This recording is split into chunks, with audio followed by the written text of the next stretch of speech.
وعلى آله وصحبه ومن صار على نهجه إلى يوم الدين وسلم تسليما كثيرا أما بعد.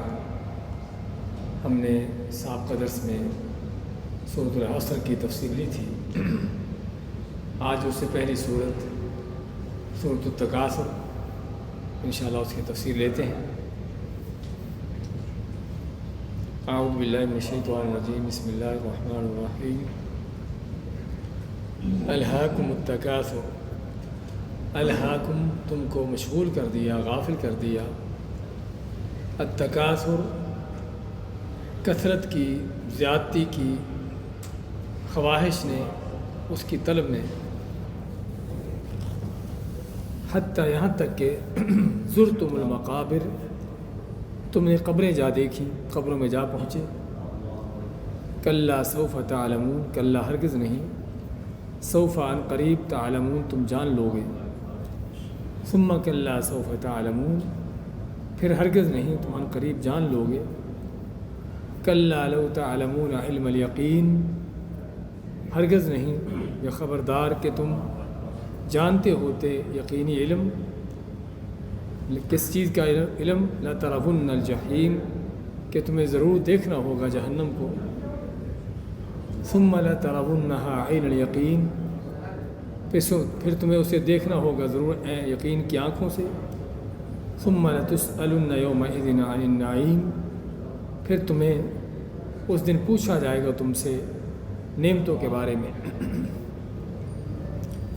یہ سورۃ التکاثر ہے جس میں اللہ تعالیٰ نے انسان کی لالچ، اس کی ہوس کا بیان کیا ہے کہ انسان اس کو دنیا کے وسائل، دنیا کے مال و دولت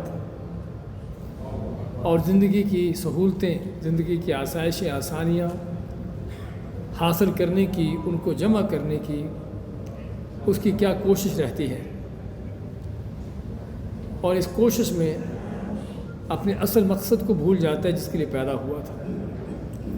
الہا یلہی الہاکم کو جو لفظ آیا شروع میں، اس کا معنی یہ ہوتا ہے کہ آدمی کسی ایسی چیز میں پڑ جائے، اس کی خواہش میں لگ جائے، اس کی دھن لگ جائے، حتیٰ کہ اصل کام کو چھوڑ دے، اس سے غافل ہو جائے، اس سے دور ہو جائے. تو فرمایا کہ تم کو مشغول کر دیا، تم کو غافل کر دیا التکاثر کثرت نے. کس چیز کی کثرت نے؟ قرآن کی یہ بلاغت اور فصاحت ہے کہ جب کسی چیز کا عام بیان کرنا ہو جس میں مختلف طرح کی چیزیں آ سکتی ہوں، تو اس کو اس طرح سے، یعنی کہ ایسے انداز سے بیان کیا جاتا ہے کہ جس میں ساری وہ چیزیں سما سکتی ہوں. تو ہر وہ چیز جس کی لوگوں کو کثرت مطلوب ہے، مال کی کثرت ہو، کسی کو جو ہے وہ مال کے علاوہ کوئی کھیتی باڑیاں ہیں، کوئی بزنس کاروبار ہے، اور اس طرح کی طرح طرح کی چیزیں ہیں، عہدہ منصب ہے. تو طرح طرح کی لوگوں کی تمنائیں ہوتی ہیں، خواہشات ہوتی ہیں کہ جس کے پیچھے ان کی دوڑ ہوتی ہے اس کو زیادہ سے زیادہ سمیٹنے حاصل کرنے کی. یہ ساری وہ کثرتیں کہ جسے تم کو مشغول کر دیا. اور تکاثر اس میں یہ بھی آتا ہے، تکاثر صرف حاصل کرنا نہیں بلکہ حاصل کر کے اس پر فخر کرنا کہ میرے پاس تم سے زیادہ، اور دوسروں کے ساتھ مقابلہ کرنا، کمپٹیشن کرنا، جو آج ہم دیکھ رہے ہیں کہ کیسے دنیا میں ایک دوسرے کے ساتھ دوڑ لگی ہے، ہر کوئی آگے بڑھنے کی کوشش میں ہے. تو اس چیز نے تم کو غافل کر دیا، اصل کام کو جو کرنے والا تھا اس کو تم بھول کر اس دنیا کی دوڑ میں لگ گئے، اس میں پڑ گئے. کب تک پڑے رہے؟ حتیٰ زرتم المقابر حتیٰ کہ تم نے قبریں جا دیکھی.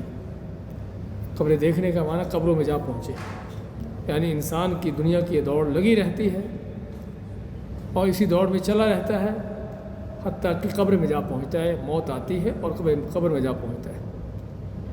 تو یہ ہے کہ جہاں پر انسان کی دوڑ ختم ہوتی ہے، اور یہ ہے کہ جہاں پر انسان کی تمنائیں ختم ہوتی ہیں.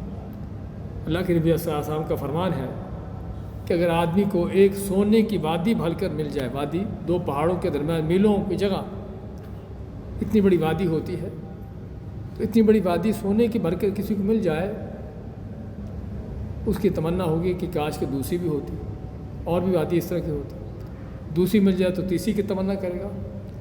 آپ مانتے ہیں کہ انسان کا پیٹ جو ہے قبر کی مٹی بھرتی ہے، اس کا پیٹ مٹی ہی بھرتی ہے، اس سے پہلے اس کا پیٹ ہی بھرتا، اور بھرنے کا معنی کہ وہاں پر جا کر پتہ چلتا ہے کہ میں جس دوڑ میں لگا تھا وہ دوڑ کیا تھی، اس کی حقیقت کیا تھی، اس قدر دھوکے میں تھا۔ اسی میں حتیٰ زرتم المقابر، حتیٰ کہ تم نے قبریں جا دیکھی، قبروں کی زیارت کر لی۔ زیارت کا معنی صرف قبریں دیکھنا نہیں، قبروں میں جا پہنچے۔ لیکن قبروں میں جانے کو اللہ نے زرتم زیارت کا نام دیا ہے، اس میں بھی ایک بہت بڑی بات سمجھنے کی ہے۔ وہ کیا ہے؟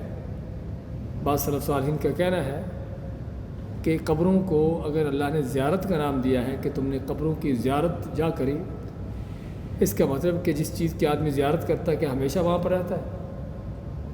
آپ کسی کی زیارت کے لیے جاتے ہو کچھ وقت کے لیے، اس کے بعد اپنے آگے آپ کام کرتے ہو، تو اس سے مراد کیا ہوا؟ معلوم کیا ہوا کہ قبر بھی ایک مرحلہ ہے انسان کے مراحل میں سے۔ بعض اوقات ہمارے بعض جاہل لوگ کہ منزل تیری قبر ہے، اس طرح کے شعر بھی آپ سنتے پڑھتے رہے ہو کہ منزل تیری قبر ہے۔ کیا قبر منزل ہے؟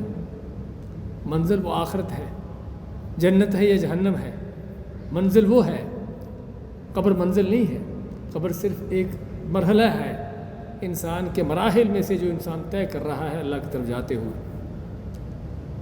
اور حقیقت میں اگر کوئی آدمی سوچ سمجھ کر اس طرح کی بات کرتا ہے تو کفر کا عقیدہ ہے کہ منزل قبر بنا لی تو اس کا مطلب قبر کے آگے کچھ نہیں پھر۔ یہ تو کافروں کا عقیدہ تھا کہ مر کے مٹی بن گئے، مٹی میں زمین میں دفن ہو گئے، اس کے بعد آگے کچھ نہیں۔ لیکن اصل یہ ہے کہ اصل آگے ہے، تو اس لیے اللہ نے قبروں کی زیارت کا نام دیا کہ تم قبروں کی زیارت جا کے دیکھیں۔ اس کا مطلب کہ قبریں ہمیشہ رہنے کی جگہ نہیں ہیں۔ تو اللہ تعالیٰ دنیا کی اس دوڑ میں لگنے کو اور زندگی بھر اسی دوڑ میں لگے رہنے کی حقیقت بیان کرتا ہے کہ آج تو تمہاری آنکھیں نہیں کھلتی، جتنا بھی کو سمجھا لے بتا لے، لیکن ان قریب تمہاری آنکھیں کھلیں گی۔ کلا، ہرگز نہیں، خبردار، سوف تعلمون، ان قریب تم جان لو گے، تمہاری بہت جلد آنکھیں کھلنے والی ہیں۔ پھر تاکید کرتے ہیں ثم کلا سوف تعلمون، پھر خبردار تم ان قریب جان لو گے۔ کیا جانو گے؟ آگے اس کا ذکر آ رہا ہے کہ اس دنیا کی دوڑ کی حقیقت کیا تھی، ہمیں کیا کرنا تھا اور کیا کرتے رہے ہیں، کس چیز میں پڑے رہے ہیں، اور اصل کرنے کا کام کیا تھا۔ قیامت کے دن سورۃ الفجر میں اللہ تعالیٰ نے ذکر کیا اس چیز کا کہ انسان کیا کہے گا، یومئذ یتذکر الانسان وانیٰ لہ الذکریٰ، اس دن انسان یاد کرے گا کہ کیا کرنا چاہیے تھا مجھے، لیکن اللہ فرماتے ہیں کہ اب اس کو یاد کرنے کا کیا فائدہ۔ ہاں، قیامت کے دن آنکھیں کھلیں گی۔ سورۃ قاف میں بھی ہم پڑھ چکے ہیں پہلے اس کی تفسیر میں، فکشفنا عنک غطاءک فبصرک اليوم حدید، کہ ہم آج تیرے پردے سارے ہٹا دیے، آج تیری نگاہیں بڑی تیز ہیں۔ قیامت کے دن پردے ہٹانے کا معنی کہ آدمی جن چیزوں کو ماننے کے لیے تیار نہیں تھا کہ یہ بھی ہوگا، وہ ساری چیزیں اس کی آنکھوں کے سامنے ہوں گی۔ جن حقیقتوں کو سمجھنے کے لیے تیار نہیں تھا، وہ سارے حقائق کھل کر سامنے آ جائیں گے۔ لیکن اللہ مطلب انیٰ لہ الذکریٰ، لیکن یہ یاد کرنے کا وقت نہیں ہے، نصیحت پانے کا وقت نہیں ہے، وقت دنیا میں تھا۔ اس لیے اللہ تعالیٰ یہاں پر بار بار تنبیہ کرتا ہے، کلا سوف تعلمون ثم کلا سوف تعلمون کلا لو تعلمون، سبھی تینوں آیتیں اسی چیز کی تاکید کے لیے کہ کاش کہ تم جانتے، کاش کہ تم آنکھیں کھولتے، حقیقتوں کو پہچانتے دنیا کے اندر، لیکن اگر نہیں جانتے تو ان قریب تم کو پتہ چل جائے گا، ان قریب تم جان لو گے۔ کلا لو تعلمون علم الیقین، کاش کہ تم یقینی علم رکھتے ہوتے۔ ہاں، علم ہوتا ہے انسان کو، قیامت آئے گی، ہر مسلمان جانتا ہے مرنا ہے، ہر انسان جانتا ہے مرنا ہے، ہر انسان کا عقیدہ مرنے کا، مسلمان کا عقیدہ مرنے کے بعد اٹھنے کا بھی ہے، قیامت کا عقیدہ بھی ہے، لیکن کیا یقین ہے اس پر؟ ہاں یقین کا پتہ اس وقت چلتا ہے کہ جب واقعی ہی انسان اس موت کی تیاری کرتا ہے، اس قیامت کی تیاری کرتا ہے، اس کی تیاری میں رہتا ہے، ہاں تب پتہ چلتا ہے کہ اس کا یقین ہے۔ لیکن ایک آدمی دن رات دنیا میں پڑا ہے، اسی کو اکٹھا کرنا، اسی کی ہوس، اسی کی لالچ، اسی کی دوڑ، اور نہ کوئی آخرت کی فکر، نہ اس کے لیے کوئی عمل۔ ہاں اس کا آخرت پر یقین ہے؟ کوئی یقین نہیں۔ علامہ کلّا لو تعلمون علم الیقین، کاش کہ تم کو یقینی علم ہوتا کہ واقعی مرنا ہے، مرنے کے بعد کھڑے ہونا ہے، حساب کتاب دینا ہے۔ لا ترون الجحیم، صرف یہ نہیں کہ بس حساب کتاب دینا ہے، اس دن تم سبھی کو جہنم کو بھی دیکھنا ہے۔ جہنم کو سبھی دیکھیں گے، مسلمان بھی، کافر بھی۔ محشر کے میدان میں ہی جہنم کو کھینچ کر لایا جائے گا۔ نبی اکرم صلی اللہ علیہ وسلم کے صحیح حدیث فرماتے ہیں کہ محشر کے میدان میں لوگوں کے سامنے جہنم کو 70,000 زنجیروں سے کھینچ کر لایا جائے گا، ہر زنجیر کے ساتھ 70,000 فرشتہ۔ اور جہنم جب دیکھے گی کافر و مجرموں کو تو چنگاڑے گی، بھڑکے گی اس کی آگ۔ اور یہ وقت ہے کہ جب لوگ گھٹنوں کے بل ڈر خوف سے گر پڑیں گے، جب نبی بھی نفسی نفسی کہہ رہے ہوں گے۔ تو یہ وہ وقت کہ لا ترون الجحیم، اور ایک تو جہنم کو سامنے لایا جا رہا ہے، اور دوسرا جہنم کو دیکھنے کا وقت کون سا ہے؟ کون سا ہو سکتا ہے؟ کہ جب اس کے اوپر سے گزرنا ہے، جس کو ہم پل صراط کا نام دیتے ہیں، کہ کوئی بھی ایسا نہیں، وَإِن مِّنكُمْ إِلَّا وَارِدُهَا، اللہ ماتا کہ تم میں سے کوئی بھی ایسا نہیں، نبی ہو، ولی ہو، نیک ہو، بد ہو، مسلمان ہو، کافر ہو، کوئی بھی کیوں نہیں، ہر ایک کو اس جہنم کے اوپر سے گزرنا ہے، جس کو پل صراط کا نام دیا جاتا ہے، جس کے بارے میں احادیث میں آتا ہے کہ جو تلوار سے زیادہ تیز، بال سے زیادہ باریک، بال سے باریک آدمی اس پر کیسے چلے گا؟ یہ وہ چیز ہے تصور سے بالا تر ہے، اور وہ بھی جہنم کے اوپر، وہ بھی جہنم کے اوپر، یعنی کہ عام جگہ پر۔ انسان کا حال تو یہ ہوتا ہے کہ کوئی 10 میٹر 15 میٹر اونچی دیوار ہو، اس کے اوپر کھڑا ہو جائے تو اس کا دماغ چکرانا شروع ہو جائے گا، سمجھے نا؟ 15-20 میٹر اونچی دیوار کے اوپر کھڑا ہو جائے نا تو وہیں اس کا دماغ چکرانا شروع ہو جائے، بعض کا گر پڑتے لوگ۔ چاہیے کہ اس جہنم کے اوپر جہنم کی گہرائی کتنی ہے۔ ایک دن صحابہ کرام آپ کے ساتھ بیٹھے ہوئے تو کسی چیز کے گرنے کی آواز سنتے ہیں، تو آپ نے صحابہ سے پوچھا جانتے ہو کس چیز کی آواز ہے؟ تو صحابہ فرماتے اللہ و رسول عالم، اللہ اس کے رسول بہتر جانتے ہیں۔ آپ نے کہ یہ وہ چٹان ہے، چٹان بھاری پتھر جو جہنم کے کنارے سے گرایا گیا تھا 70 سال پہلے، 70 سال پہلے جہنم کے کنارے سے گرایا گیا تھا، اور اب وہ جہنم کی تہ تک پہنچا ہے۔ دنیا کا جو اپنے ارتھ گریوٹی ہے، زمین کی جو کشش ہے، اس کے حوالے سے جو رول ہے، وہ رول کیا ہے کہ جتنی چیز بھاری ہوتی ہے اتنی ہی تیزی کے ساتھ نیچے آتی ہے۔ ہاں ہلکی چیز، آپ اس ٹیشو کو ہوا میں چھوڑو گے، اوپر سے گراؤ گے، ایسا نیچے آئے گا۔ روئی کا گالا اسی طرح سے ایسا نیچے آئے گا، لیکن پتھر پھینکو وہ فوراً۔ تو جتنی چیز بھاری ہوتی ہے اتنی ہی تیزی کے ساتھ نیچے جاتی ہے، یہ ارتھ گریوٹی کا جو رول ہے۔ تو جہنم کے کنارے سے وہ گرایا ہوا پتھر، بھاری چٹان، جس کو جہنم کی تہ تک پہنچنے میں 70 سال لگے ہوں، اس سے اندازہ کیا جا سکتا ہے وہ جہنم کتنی گہری ہے۔ آگے سورۃ القاریہ میں ہم یہ پڑھیں گے تفصیلاً۔ تو خیر بات کر رہے تھے کہ اس اتنی گہرائی کے اوپر، اس جہنم کے اوپر وہ پل صراط کہ جس کے اوپر سے ہر ایک کو گزرنا ہے۔ اور کاش کہ وہ صرف پل صراط ہی ہوتا، صرف باریک، وہ بال سے باریک ہوتا، بلکہ اس سے بڑھ کر کیا ہے، ہاں اس کے آس پاس لگے ہوئے وہ کانٹے بھی ہیں کہ جو کانٹے لوگوں کو پکڑیں گے۔ جس طرح کہ آپ کہیں سے چلتے ہوئے آس پاس کانٹے ہیں، آپ کے ساتھ آپ کو چبھتے ہیں، الجھتے ہیں آپ، تو وہ کانٹے بھی لگے ہوئے ہیں کہ جن کے ساتھ وہ لوگ الجھیں گے اور الجھ کر جہنم میں وہ گریں گے۔ تو یہ وہ فرمایا کہ لا ترون الجحیم، یقیناً ضرور تم کو دیکھنا ہوگا جہنم کو۔ ثم لترونها عین الیقین، پھر تم کو اس کو دیکھنا ہوگا یقین کی آنکھوں سے۔ علم کے حوالے سے یہاں پر مختلف چیزوں کا بیان ہوا ہے، مختلف جو علم کے سٹیجز ہیں، جو مراحل ہیں، علم کے مراحل مختلف ہوتے ہیں۔ باہر کوئی ایکسیڈنٹ ہوا، ایک آدمی مجھے آ کر بتایا کہ بعد سے اس طرح کا ایکسیڈنٹ ہوا ہے، اس سے مجھے کیا پتہ چلا؟ علم ہو گیا، لیکن پتہ نہیں صحیح ہے غلط ہے، کہ اس کی بات سچی ہے جھوٹی ہے کیا ہے، ابھی تک میں اس کی بات پر مجھے یقین نہیں ہے۔ لیکن اس کے بعد دوسرا آیا، تیسرا آیا، 10 آدمی، 15-20 آدمی اگر مجھے بتاتے ہیں بار بار کہ باہر ایکسیڈنٹ ہوا ہے۔ اب 20 آدمیوں کی خبر سننے کے بعد اب میرا علم کیا پہلے آدمی جیسا ہے؟ نہیں، اب وہ علم یقینی ہو گیا، علم یقین کے مرحلے تک جا پہنچا کہ واقعی ہی جو پہلے نے بتایا تھا واقعی بات سچی ہے، یقین ہو گیا۔ اچھا، ابھی تک وہ علم ہے، ابھی تک وہ صرف خبر ہے بتانے کے حد تک، اور ممکن ہے انہوں نے بتایا ہو کہ ایکسیڈنٹ میں کیا، یعنی کس طرح سے معاملہ پیش آیا اور کس طرح لوگ زخمی ہیں، کیا ہوا ہے، وہ سارا منظر تو میرے آنکھوں کے سامنے آگے ہوگا، لیکن ابھی تک اس کا حقیقی تصور وہ کب ہوگا؟ جب جا کر آنکھوں سے دیکھوں گا۔ جب انسان آنکھوں سے جا کر دیکھتا ہے کسی چیز کو، تو چاہے 100 آدمی نے اس کو بتایا ہوگا، تب بھی جب دیکھتا آنکھوں سے تو اس کی کیفیت بدل جاتی ہے۔ اللہ تعالیٰ نے موسیٰ علیہ السلام کو بتایا، جب موسیٰ علیہ السلام اللہ تعالیٰ سے ہم کلام ہونے گئے نا کوہ طور پر، تو اللہ تعالیٰ نے اس وقت موسیٰ علیہ السلام کو بتا دیا کہ موسیٰ تیری قوم پیچھے سے گمراہ ہو گئی، وہ گائے کے بچڑے کی پوجا شروع کر دی انہوں نے۔ تو موسیٰ علیہ السلام کو اللہ کی خبر میں کوئی شک تھا؟ کوئی شک نہیں، یقین ہے پورا۔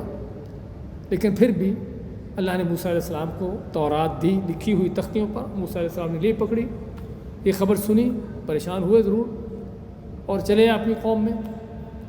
جب قوم کو آپ کی آنکھوں سے دیکھا نا کہ قوم بچڑے کی پوجا پر لگی ہوئی ہے، اب دیکھیے دیکھنے پر کیفیت کیا ہے کہ وہی خبر جو اللہ نے ان کو دی تھی اس وقت ان کی یہ کیفیت نہیں تھی۔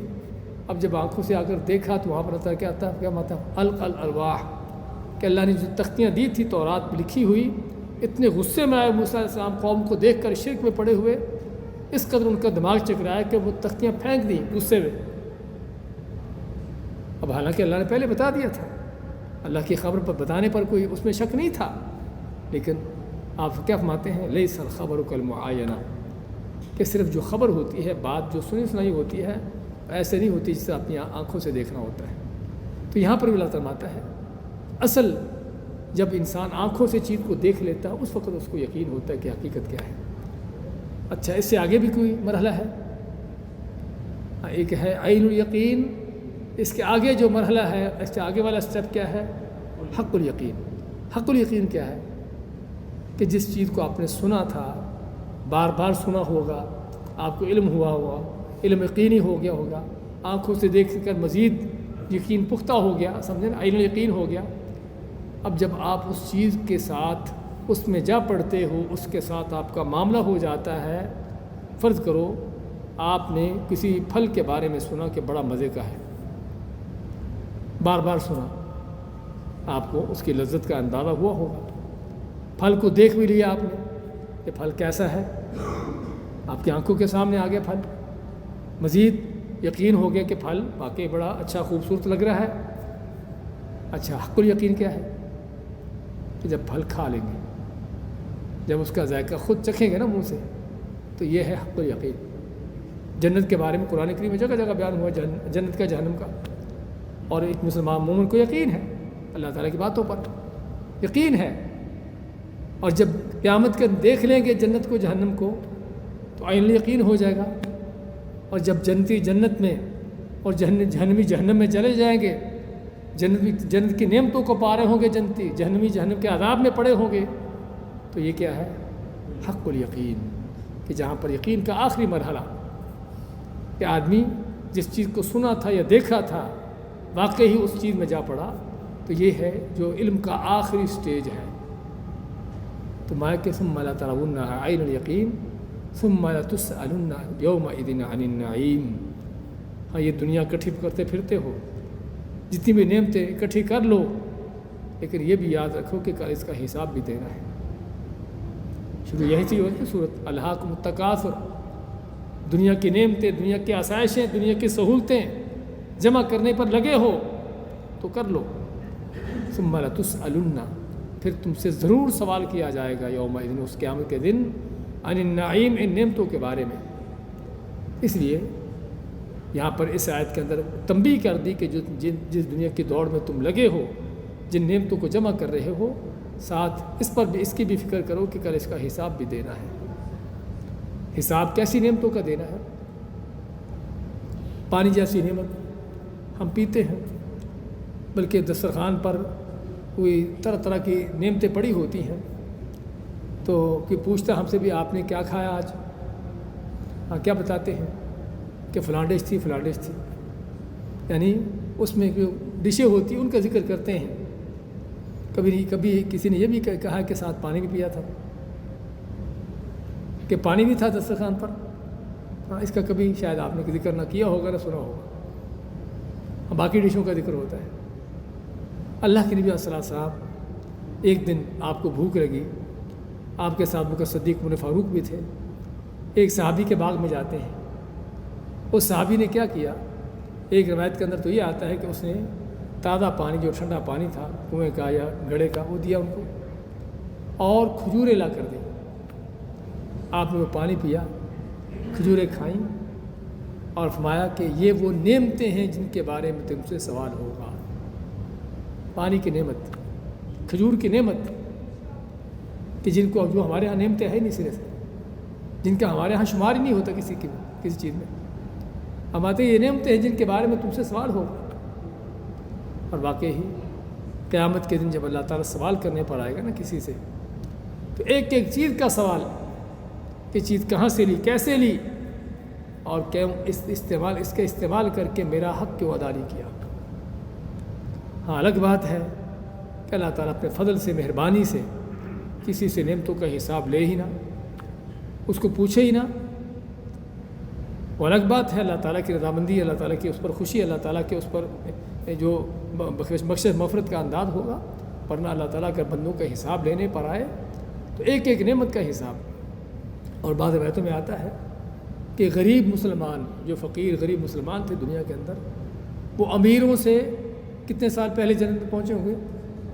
40 سال پہلے۔ 40 سال پہلے امیر لوگوں سے، جو نیک متقی مومن امیر تھے، ان سے 40 سال پہلے غریب مسلمان جنت میں پہنچے ہوں گے۔ کس لیے؟ کہ غریب ہے، دنیا کے وسائل تھوڑے ہیں، حساب چھوٹا موٹا ہے، ہلکا پھلکا ہے، ہاں یا تو حساب ہوا ہی نہیں ہے، یا ہلکا پھلکا حساب دے کے فارغ ہو کے جنت میں چلا گیا۔ اور جو امیر لوگ، بڑی دنیا کی نعمتیں تھیں، اگرچہ ایمان تقویٰ پرہیزگاری تھی لیکن نعمتیں بھی زیادہ تھیں، تو وہ نعمتوں کا حساب کتاب دے رہے ہوں گے۔ 40 سال، ہاں 40 سال کا فرق معمولی نہیں ہے، زندگی ہے ایک بہت بڑی، سمجھے نا۔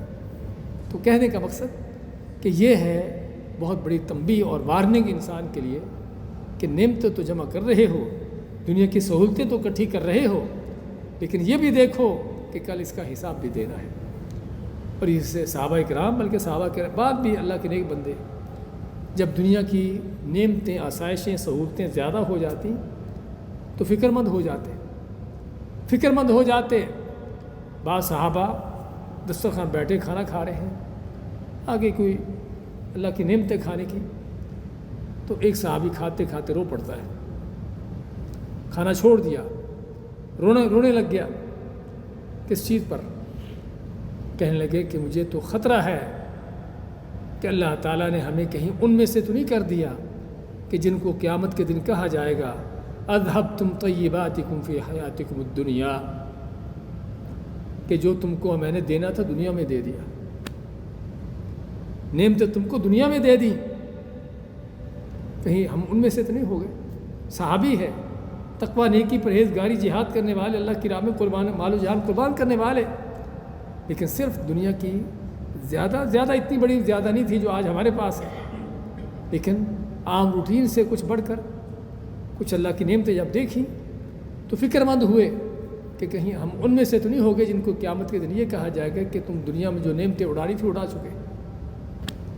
اس لیے انسان کو چاہیے کہ دنیا کے ساتھ اپنا تعلق محدود رکھے، ضرورت کی حد تک رکھے، اور جس قدر اس میں کمی کی جا سکتی ہو، جس قدر اس میں آدمی کم سے کم پر گزارا کر سکتا ہو کوشش کرے۔ نبی کریم صلی اللہ علیہ وسلم کا یہی طریقہ، آپ کی یہی سنت ہے۔ آپ کی ایک دعا کیا ہوتی تھی؟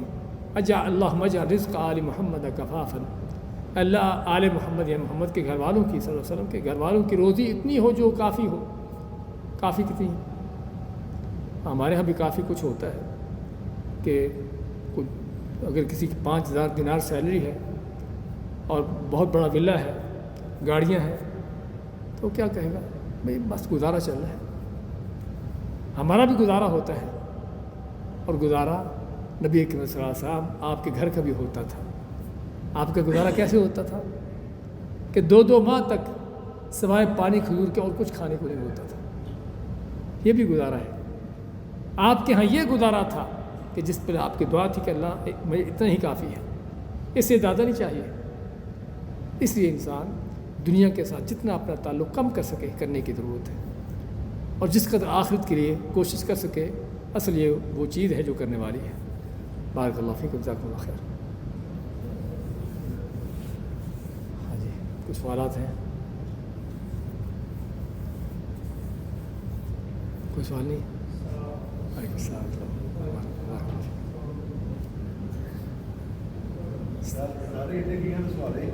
ہاں جی،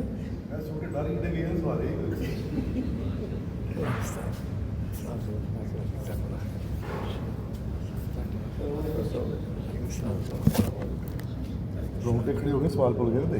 اللہ